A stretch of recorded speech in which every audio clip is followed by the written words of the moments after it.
Eu sou Cristiano Batista, da CB Móveis, e há muito tempo tenho vontade de deixar uma mensagem para vocês sobre a volta de Jesus e os eventos que estão para acontecer em breve.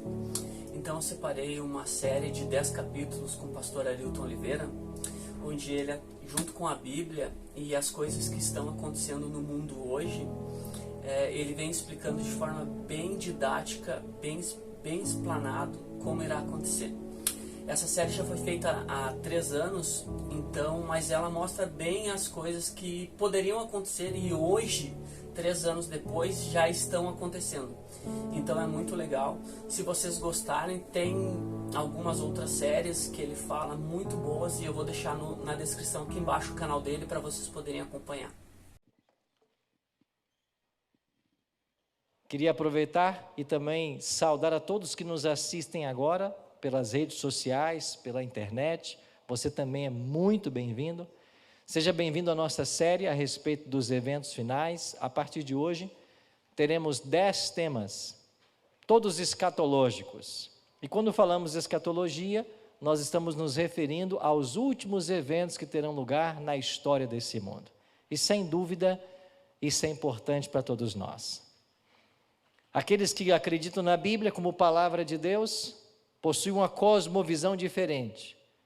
A nossa visão de mundo, ela é completamente diferente. Nós entendemos que estamos aqui como peregrinos e nós temos um céu a alcançar e um inferno a evitar. E é por isso que a gente está aqui, para aprofundar a nossa caminhada com Cristo, para conhecer mais e mais da sua palavra, e é por isso que você é bem-vindo. E o primeiro tema que nós vamos abordar agora vai ser a respeito do juízo. Deixa eu colocar aqui a tela. O juízo de Deus. Esse é um tema muito especial, é um tema para os dias atuais, e nós vamos começar o nosso estudo com esse tema. O juízo de Deus. Antes de abrirmos a Bíblia, mais uma vez, como a gente sempre faz, nós queremos orar. Assim como você está mesmo, por gentileza, feche seus olhos. Você que está aí também nos acompanhando, pelas redes sociais, se você puder agora, feche seus olhos, antes de abrirmos esse livro sagrado, e ore comigo. Pai querido, muito obrigado por estarmos reunidos nesta hora para estudarmos a Tua Palavra. Queremos convidar ao Deus Espírito, o mesmo que esteve com os apóstolos e profetas no passado, revelando e inspirando para que eles escrevessem um livro sagrado. Que esse Espírito possa estar conosco nesta manhã. E que agora, ao estudarmos a Tua Palavra, Ele abra a nossa mente à compreensão e o nosso coração à aceitação. É a nossa oração. Em nome de Jesus. Amém. Por que o tema do juízo de Deus é tão especial e tão importante?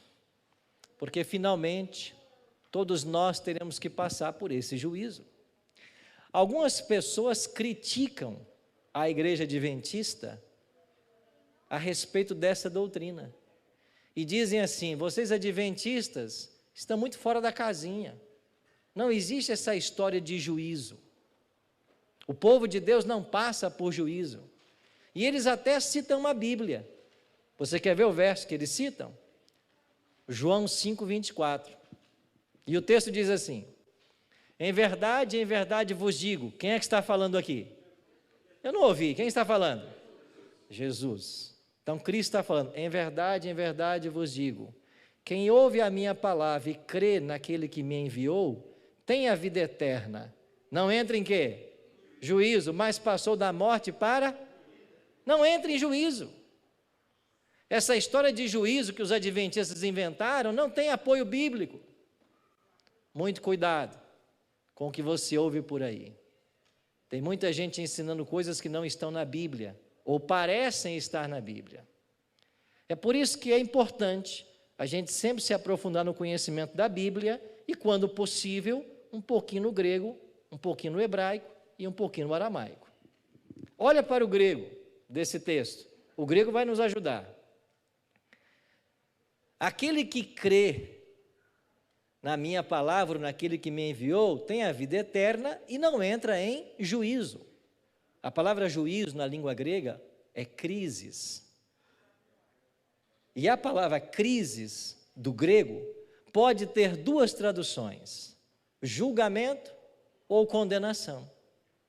Então, a melhor tradução para esse texto não é juízo, mas é condenação. Assim como acontece na Almeida Revista e Corrigida e na Nova Versão Internacional. Eu vou ler para você agora o texto, como está na Nova Versão Internacional. Eu lhes asseguro, quem ouve a minha palavra e crê naquele que me enviou, tem a vida eterna e não será o quê? Condenado. Mas alguém, para não ser condenado e ser absolvido, tem que passar pelo quê? Pelo juízo. Então, Cristo não está descartando o juízo. Cristo não disse que aqueles que creem nele não passariam pelo juízo. Não. Não seriam condenados. Mas pelo juízo, todos passarão. Pastor, até eu, até você. Todos. Mas não é eu que afirmo isso, é a Bíblia. A Bíblia ensina que há um tribunal no céu. E esse tribunal, ele existe para quê? Para definir quem será salvo e quem será condenado. Olha o que a Bíblia ensina. Vamos começar aqui com o homem mais sábio do mundo. E a Bíblia diz assim: antes dele não houve e depois não haverá. O homem mais sábio do mundo disse assim: de tudo que se tem ouvido, a suma é: teme a Deus e guarda os seus mandamentos, porque isto é o dever de todo homem, homem no sentido genérico, porque Deus há de trazer a quê? Juízo, todas as obras, até as que estão escondidas, quer sejam boas, quer sejam, Deus vai trazer a juízo. A Bíblia está dizendo isso. Então, quando alguém ensina para você assim: ah, não, eu sou salvo em Cristo e não vou passar por juízo, juízo não é para mim, e você está enganado. Juízo é para todos, é o que a Bíblia ensina. Você não quer crer em Salomão? Então creia no maior teólogo do Novo Testamento, Paulo. Paulo escreveu assim: por que importa que todos nós compareçamos perante o tribunal de Cristo, para que cada um receba segundo o bem ou mal que tiver feito por meio do... Quantos é que vão comparecer perante o tribunal de Cristo? Todos, inclusive Paulo. Você é mais santo que Paulo? Você tinha mais certeza de salvação do que Paulo? Pois ele que tinha essa certeza disse: eu vou comparecer um dia perante o tribunal. Mas se você ainda não quer acreditar nem no homem mais sábio do mundo e nem no maior teólogo do Novo Testamento, e em Cristo você acredita? Então olha o que Jesus disse: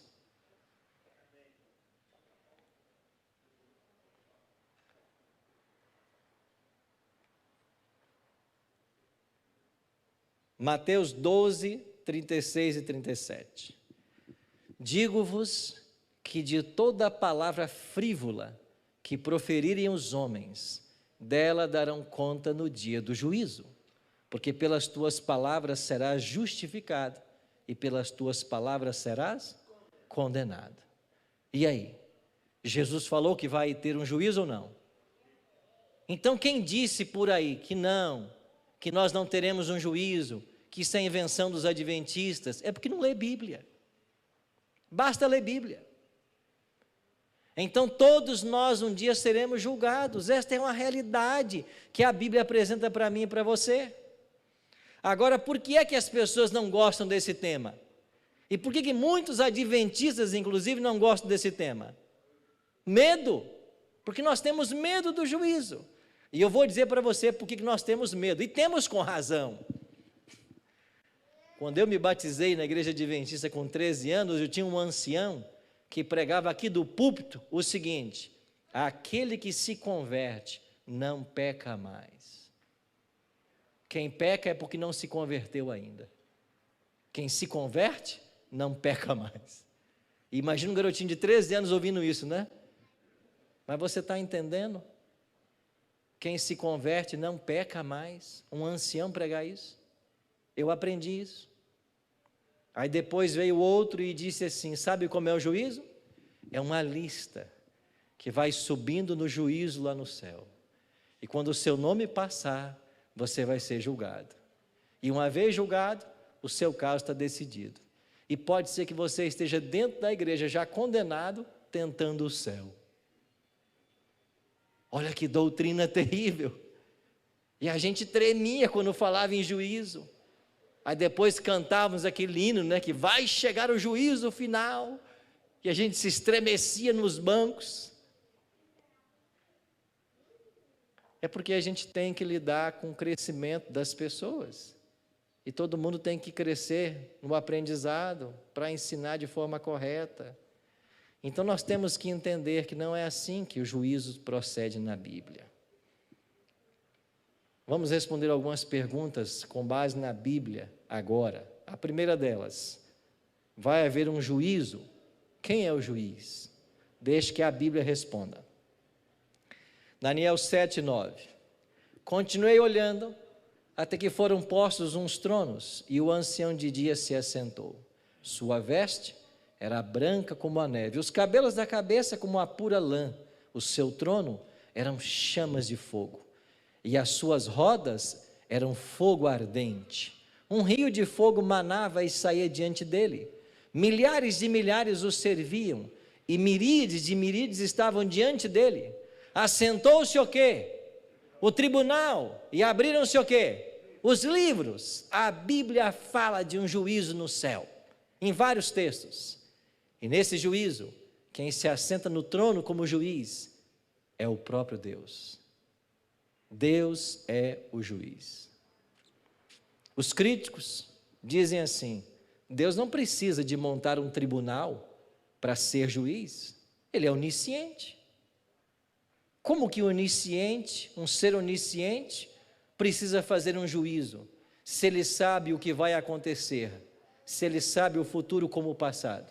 É verdade, mas quem disse na Bíblia que o juízo é por causa de Deus? O juízo não é por causa dele. Na Bíblia, o juízo é por causa dos anjos. Os anjos precisam desse juízo. Por quê? Porque um dia, um dentre eles foi expulso de lá. E a partir dessa expulsão desse anjo, começou o que nós chamamos na história desse planeta de grande conflito. E esse grande conflito arrastou um terço dos anjos de Deus. Esse grande conflito tem arrastado milhares de seres humanos para a perdição. E esses anjos acompanham com expectativa o final do grande conflito. Mas para que Deus salve estes e condene aqueles, para que isso fique claro para o universo, na mente de cada anjo, Deus precisa de um juízo.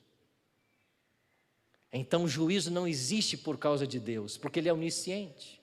Ele não precisa. O juízo existe porque o seu caráter foi colocado em xeque diante dos anjos. E para que os anjos tenham certeza de que eles temem e adoram um Deus verdadeiro, um Deus justo, um Deus que age com equidade, um juízo foi estabelecido. Então o próprio juiz é o ancião de dias. E quem é o ancião de dias em Daniel 7? É o próprio Deus. Deus se assenta no trono. Aí está o júri.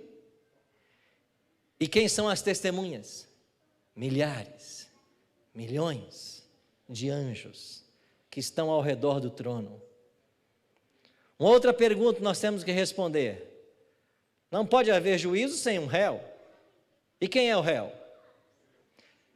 Olha o que diz a Bíblia, Romanos 3:23. Pois todos o quê? Pecaram e carecem, destituídos estão da glória de Deus. No capítulo 5, Paulo continua: portanto, assim como por um só homem, quem é esse homem? Adão. Assim como por um só homem entrou o pecado no mundo, e pelo pecado a morte também passou a todos os homens, porque todos pecaram. Quem é réu? O pecador, o ser humano. E quem é que acusa o pecador? Ah, tem um acusador. Apocalipse 12:10. Então ouvi grande voz do céu proclamando: agora veio a salvação, o poder, o reino do nosso Deus e a autoridade do seu Cristo, pois foi expulso o acusador dos nossos irmãos, o mesmo que os acusa de dia e de noite diante do trono de Deus. Quem é que está com o dedão apontado para você? Satanás. Ele é o acusador. Ele acusa você. Ele não só acusa você, ele acusa o ser humano para culpar Deus. Eu li essa semana uma história muito interessante, uma ilustração. Uma conversa fictícia. Um autor inventou uma conversa. E a conversa era assim: um anjo estava aqui na terra e ia para o céu. Lúcifer pegou na sua roupa e disse: ei, vem aqui, quero falar com você. O anjo meio desconcertado: você quer falar comigo? Ele voltou e Lúcifer disse assim, essa conversa aconteceu há 3.000 anos, ficticiamente falando. Escuta, o que Deus vai fazer agora com o rei Davi? Você viu o que ele fez? Mandou matar Urias. E agora está vivendo com a viúva. Ele é o queridinho de Deus, é? Mas pode ser queridinho de Deus assim? Mandou matar Urias, vive com a viúva.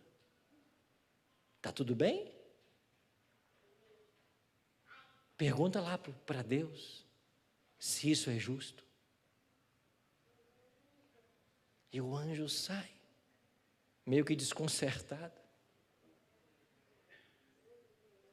Chega no trono e diz assim: olha, o diabo falou comigo ali embaixo.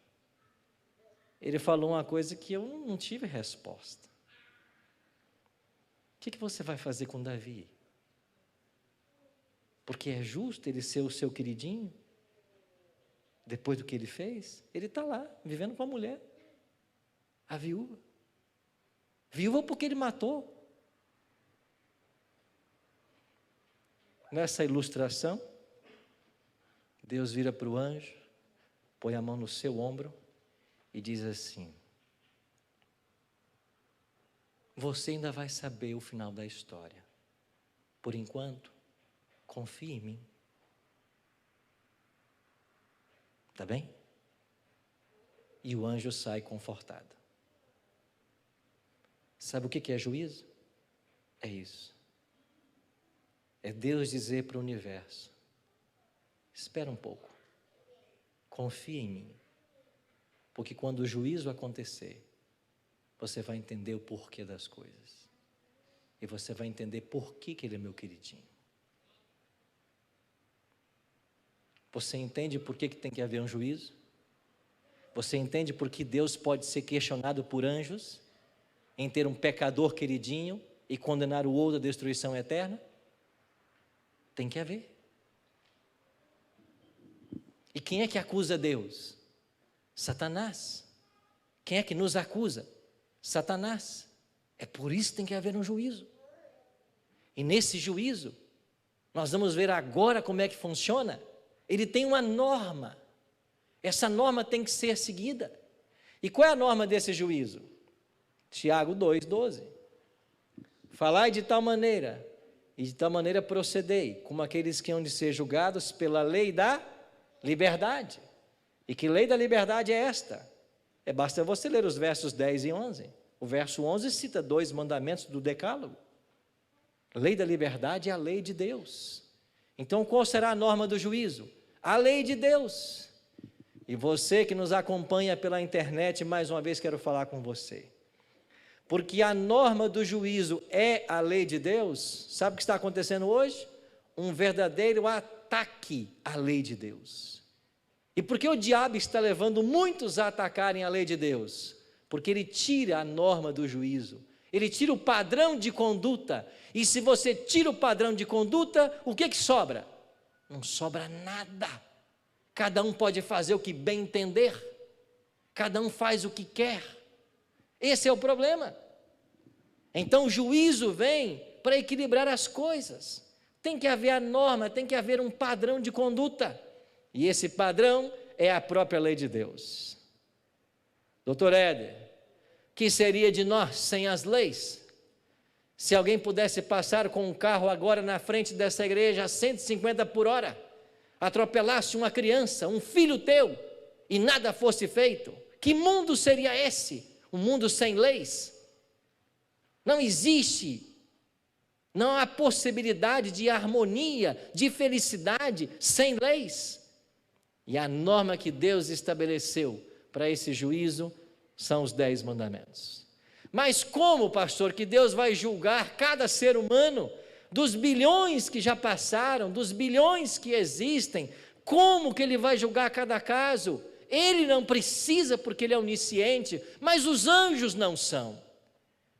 Os anjos não podem compreender tudo o que acontece no universo, com todos os seres humanos, então existem livros de registro. Pastor, quantos livros tem no céu? A pilha deve estar grande, né? Tire isso da sua cabeça, essa imagem. Isso é uma ilustração. A expressão livros, rolos, usado na Bíblia, ela não está falando de um rolo físico. O que existe no céu é uma forma de computar dados que nós nunca imaginamos. Muito avançada. E nesta forma de computar os dados, o que é que está sendo guardado? Deixa que a Bíblia responda. Daniel 7,10. Um rio de fogo manava e saía diante dele. Milhares de milhares o serviam, e miríades estavam diante dele. Assentou-se o tribunal, e o que foi feito? Abriram-se os livros. Que livros são esses? São os livros de registro. O salmista escreveu assim: contastes os meus passos quando sofri perseguições. Recolheste as minhas lágrimas no teu odre. Não estão elas escritas no teu livro? O que é que Deus está escrevendo? Cada sentimento humano, cada lágrima derramada, tudo o que acontece conosco, estão nos livros de registro. Cada ato, cada palavra, cada pensamento, tudo está registrado. Cada ato, cada palavra, cada pensamento, para que Deus possa ser justo, para que ninguém sofra injustiça. Por isso há os registros. Mas Deus criou um grande problema, porque quando Deus passou a registrar cada ato, cada palavra e cada pensamento, os livros automaticamente detectaram de que Deus está lidando com filhos e filhas tremendos pecadores. Agora Deus tem um problema. Deus criou um problema. E qual foi o problema que Deus criou? Como é que Ele pode salvar pecadores? Ele só pode deixar entrar no céu as pessoas absolutamente perfeitas. Se houver uma só falha em nossa vida, nós estamos fora. Esta declaração que eu acabei de ler é 100% bíblica. E a teologia adventista ensina isso. Deus só pode levar para o céu pessoas absolutamente perfeitas. Porque se não for assim, o diabo vai ter razão. Você entendeu o problema que Deus criou? Agora, como que Deus resolve?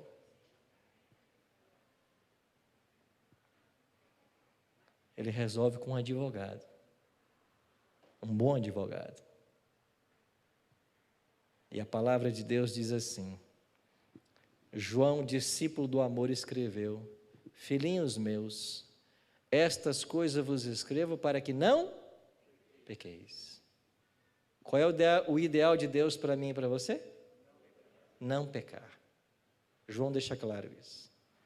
Mas João também está consciente da própria situação. Ele diz assim: se todavia, não é o ideal, mas se todavia alguém pecar, nós temos o quê? Um advogado, junto ao Pai. Quem é o advogado? Jesus Cristo, o justo. Então, sabe como é que Deus soluciona a equação?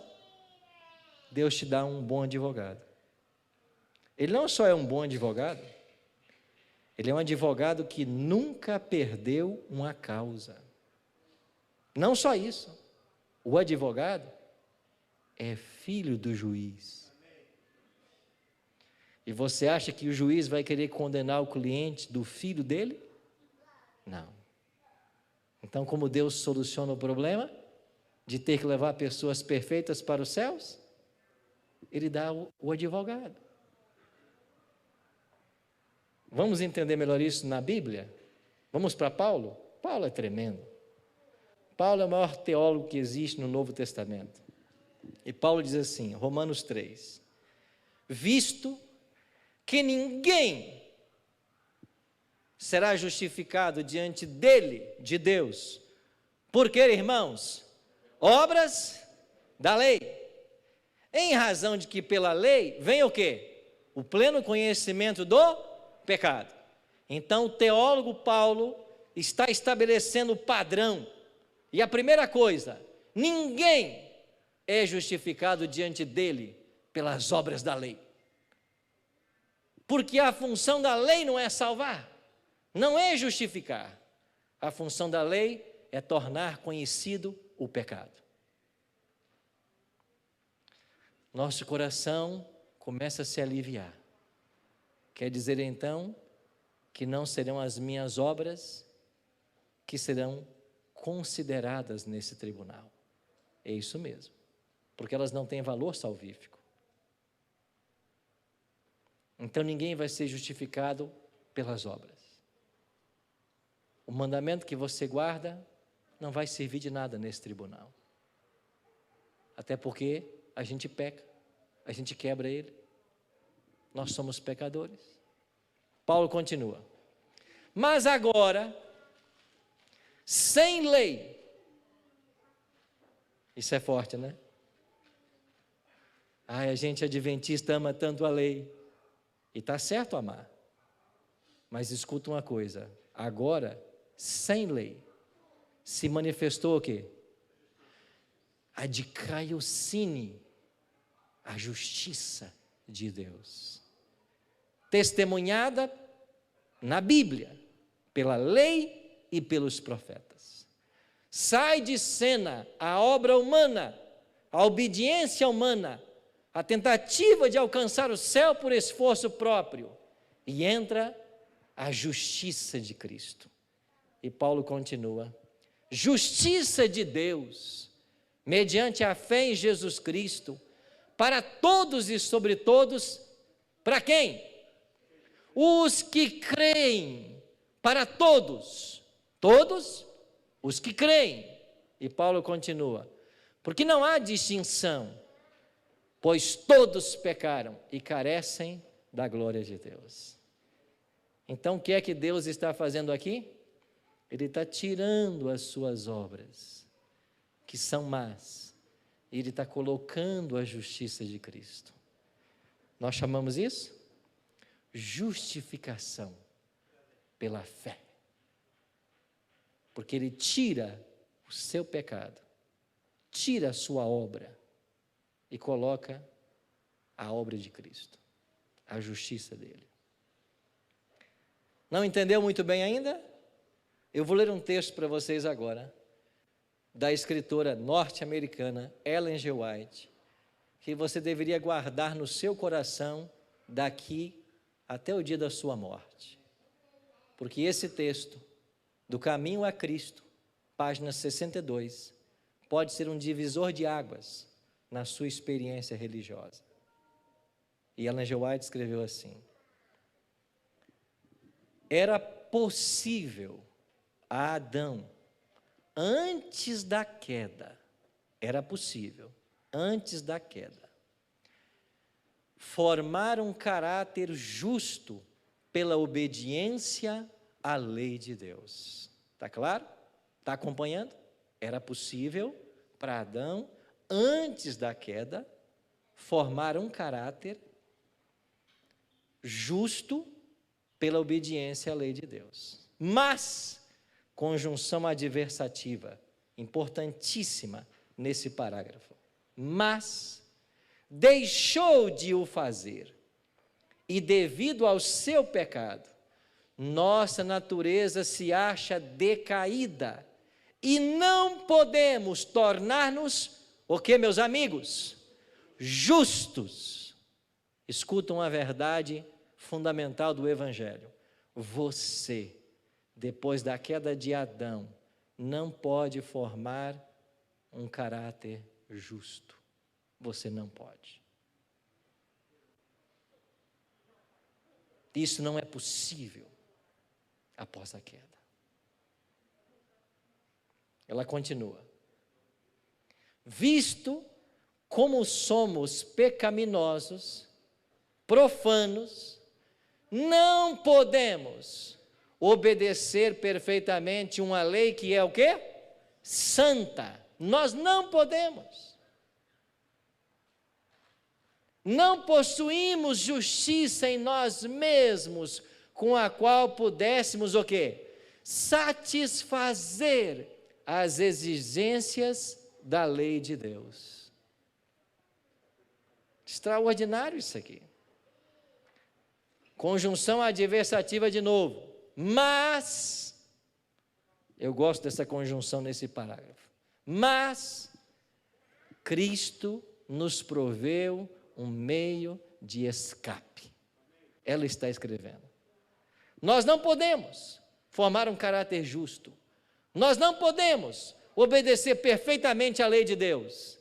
E você quer ver a prova? Levante a mão quem essa semana não pecou. Levanta. Estou esperando. Levanta.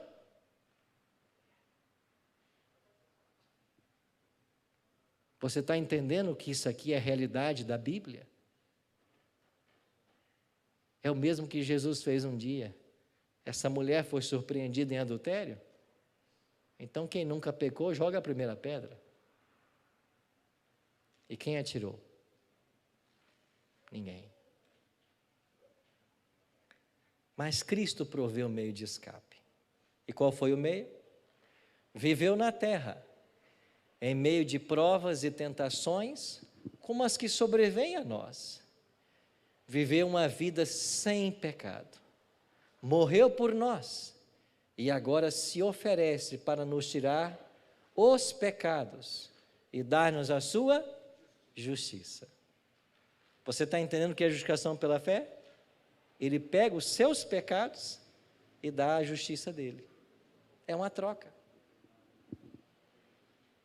E ela conclui: se vos entregardes a ele e o aceitardes como vosso Salvador, sereis então, e só então, por pecaminosa que tenha sido a vossa vida, Davi, que mandou matar Urias, que ficou com a viúva, que teve filhos com ela, por mais pecaminosa que tenha sido a vossa vida, considerados justos por causa dele, não por você, não porque você guarda sábado, não porque você dá dízimo, não porque você não mata, não porque você não adultera, não, esquece isso, é por causa dele.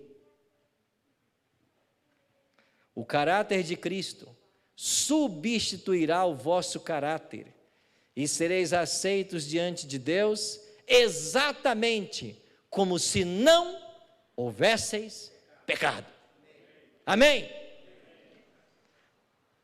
Quando nós chegarmos diante do tribunal de Cristo e o diabo nos acusar e apontar assim para o pastor Arilton e dizer assim: não, pastor Arilton, esse aí? Eu sei de coisas dele. Eu sei. Ele fez isso, ele fez aquilo, fez aquilo. O meu advogado vai dizer assim: é verdade, ele fez. Mas você está vendo aqui as minhas mãos? O preço do pecado que ele cometeu. Eu paguei. E ele se arrependeu. Ele fez, mas ele se arrependeu. É por isso que eu vou salvá-lo. Você está entendendo? O advogado faz isso. A única solução que você tem, que eu tenho, é esse advogado. A única. Porque você vai comparecer no tribunal como? Do jeito que você é? Com as coisas que você faz? Que ninguém sabe? Com as coisas ocultas? Que ninguém sabe? Pastor Disseu não sabe? Pastor Arilton não sabe? O primeiro ancião não sabe? Mas está lá registrado. Você vai comparecer? Você está perdido. Mas se você vai com o advogado faz o quê? Tira a sua culpa. Apresenta a sua justiça. Agora, a única solução é você se agarrar a esse advogado. Só tem essa saída. Pastor, e o que esse advogado pede em troca? Ele pede uma coisa em troca. O que o Senhor pede em troca da justiça que Ele vai dar para você não ser condenado no tribunal, mas ser absolvido e ter a vida eterna? Qual é a única coisa que Ele pede para você? Eu vou mostrar uma foto e você vai dizer o que é. Ele pede isso.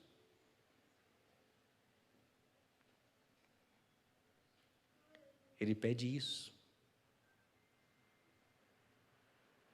Ele pede isso. Você tem que crer. Crer nele, como seu advogado.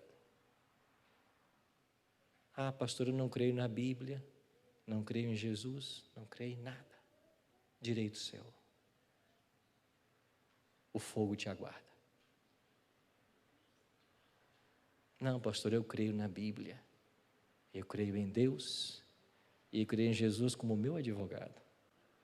O céu te aguarda. Ele só pede isso. Você tem que crer. Quanto tempo você tem? O juízo já começou. Ele está em andamento. Mas você não sabe quanto tempo você tem. Nem eu sei. Sabe por quê? Porque nenhum de nós pode garantir que amanhã vai estar vivo. E se nós não sabemos quanto tempo tem, a decisão mais sábia que nós podemos tomar é o quê? Nos colocar nas mãos desse juiz, desse advogado, e pedir que ele interceda por nós. E quando a gente faz isso, a sua vida de pecado, que só você conhece, ela é descartada. E a pura vida que Jesus levou sem nunca ter pecado é colocada a seu crédito. E quando o ancião de dias, que é o Pai, olhar para você diante do tribunal de Cristo, Ele não vai ver nem as suas boas obras, nem as suas más obras. Ele vai ver a pura justiça de Cristo. E como Ele não pode condenar Jesus, que nunca pecou, você é salvo por tabela. Você é salvo por causa dele. Por isso, Senhor, justiça nossa. Quer ser salvo? Então você precisa desse advogado. Só existe esse caminho. Pastor, quer dizer então que a lei tem que ser desprezada? Não. Quando você ama esse advogado, ele te conduz no caminho da obediência. E mesmo amando esse advogado, haverá momentos que nessa estrada você vai tropeçar, você vai cair. Mas eu queria terminar contando para você duas coisas. Quando a gente se casa, a gente vai num cartório e a gente cria um documento chamado certidão de casamento. Mas às vezes que você briga com a sua esposa ou com seu esposo, às vezes que você magoa quem você ama, não quer dizer que a certidão foi cancelada. Não é assim? Você brigou com o cônjuge, você magoou, mas a certidão não foi cancelada. Você também, quando adota uma criança, a gente cria um documento de adoção. E quando essa criança que foi adotada desrespeita você, faz coisas que você como pai e como mãe não gosta, isso não quer dizer que a certidão de adoção foi rasgada. Então, quando você se entrega a Cristo, e às vezes que você peca, que você sai do caminho, que você se afasta, não quer dizer que a salvação foi acabada. Não quer dizer que você foi rejeitado. Sabe o que o pai faz? O pai vai lá, levanta você e diz assim: vamos de novo, eu vou te ajudar na caminhada. E sabe quantas vezes essa história vai se repetir? Até que ele volte. Vai se repetir até que ele volte. E se você acha que você é muito santo, que você nem peca, é porque você está muito longe dele. Porque todo aquele que anda perto de Jesus não vai ver pecaminosidade nos seus irmãos, vai reconhecer a sua própria. E quanto mais perdoado nós somos, mais nós amamos. Isso é o Evangelho. Você tem medo do juízo? Não. Você tem que ansiar para que ele chegue logo. Porque quando ele chegar, nós seremos absolvidos e declarados salvos por toda a eternidade. E os anjos terão 1000 anos para olhar todos os registros daqueles que forem condenados, para saber que Deus foi justo. E então os anjos saberão de que Deus, quando salvou esse e condenou aquele, foi justo, agiu com equidade, agiu com amor. É como aquele rei que baixou um decreto no seu reino de que quem cometesse um crime deveria ter seus olhos vazados.